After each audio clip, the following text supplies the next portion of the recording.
Hello everybody, my name's Paul Tace. A tree jumped out the other day and cracked my propeller, so I'm going to show you how to change the propellers now. Now this is a really simple procedure, but there's a few things we do need to bear in mind. So let's get started.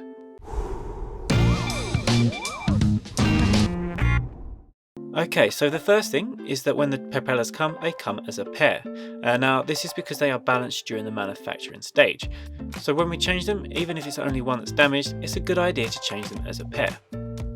Okay, so the first thing we're going to need is the screwdriver that comes with a drone, and then we can just spin this anti-clockwise and remove the propellers.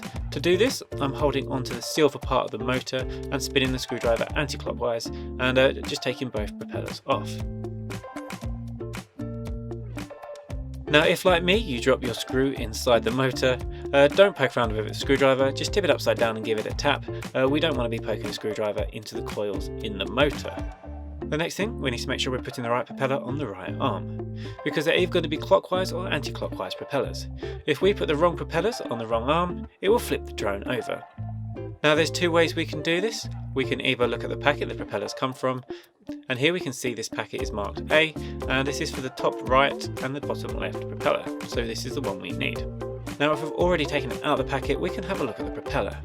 If they have a bump on there, we'll need to match it to the arm that has a dip, and if there are no marks on the propeller, we need to match it to the arm with no marks on.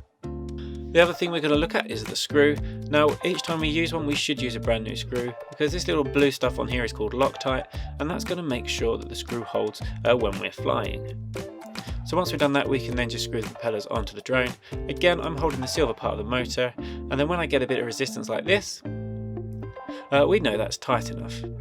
And then I'm going to do the same for the other motor. It can be a bit fiddly. And then we're going to screw that on until it's tight. Now even when it's tight, the propeller should still move freely and the motor should still spin easily, just like this. Now if you want to see what happens if you do try flying with a bit of the propeller missing, it may be worth checking out the video linked here.